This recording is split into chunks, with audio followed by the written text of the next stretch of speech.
আহারে, বাংলাদেশের জনগণ একটা পর্যটক স্থান রক্ষা করতে পারে না। বাংলাদেশের জনগণ একটা পর্যটক স্থান রক্ষা করতে পারে না। এই যে আপনার স্ক্রিনে যে ছবিটা দেখতে পারছেন, এইটা সিলেটের একটা পর্যটক স্থান। এই স্থানটা বর্তমানে প্রচুর পরিমাণে ভাইরাল। এখানে কি দেখতে পারছেন আপনারা? এখানে দেখা যাচ্ছে গত বছর 2024 সালে পর্যটক স্থানটা কত সুন্দর ছিল, কিন্তু 2025 সালে বর্তমানে এসে দেখুন কীরকম একটা অবস্থা হয়েছে, কি একটা অবস্থা করে ফেলেছে এই পর্যটক স্থানের। এটা কে করেছে? এটা বাংলাদেশের জনগণে করেছে। বাংলাদেশের জনগণ এত সচেতন না, যার জন্য এই জায়গাটা এরকম হয়েছে। আমরা গত বছরের মতো এই জায়গাটায় আর উপভোগ করতে পারবো না। এই জায়গাটায় কোনো পর্যটক আর আসবে না। তাহলে বিষয়টা আপনি কি মনে করতেছেন?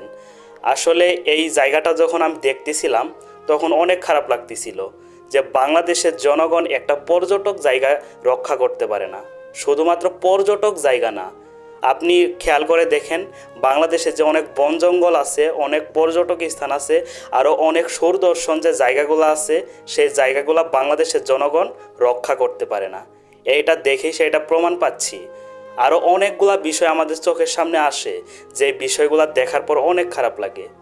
আপনি আমি যদি এইগুলা রক্ষা না করি তাহলে ভবিষ্যতে আমরা আর পর্যটক স্থান খুঁজে পাবো না। আমরা জানি বিশ্বের বড় বড় দেশগুলোতে, উন্নত বিশ্বের দেশগুলোতে কত সুন্দর পর্যটক স্থান। যত দিন যাচ্ছে তত তাড়াতাড়ি উন্নত হচ্ছে পর্যটক স্থানগুলা, কিন্তু বাংলাদেশের অবস্থা দেখুন। বাংলাদেশে যত দিন যাচ্ছে তত খারাপ অবস্থায় পরিণত হচ্ছে। আজকে এই সিলেটের এই জায়গাটা দেখার পর আপনি কি মনে করতেছেন? আপনি জাস্ট একটাবার কল্পনা করে দেখুন তো, আমরা কি আরও এই জায়গায় যেতে পারবো? আমরা কি এই জায়গায় গিয়ে আরও আগের মতো উপভোগ করতে পারবো? গত বছর কত সুন্দর জায়গা ছিল, সাদা সাদা পাথর, নীল নীল পাথর। সেই পাথরগুলোর যে কত সুন্দর ভিউ ছিল, এটা আপনারা তো কল্পনাই করতে পারতেছেন। আর বর্তমানে এসে দেখুন সেখানে কোনো পাথর নাই, সেখানে কাদামাটিতে পরিণত হয়েছে।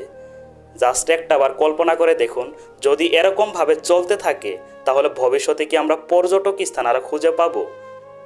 আসলে কিছুই বলার নাই। যদি আপনি আমি এগুলা রক্ষা না করি তাহলে ভবিষ্যতে আর পর্যটক স্থান খুঁজে পাবো না। আপনি আমি আর উপভোগ করতে পারবো না, এই জায়গাগুলোতে আর উপভোগ করতে পারবো না, যদি এরকমভাবে চলতে থাকে।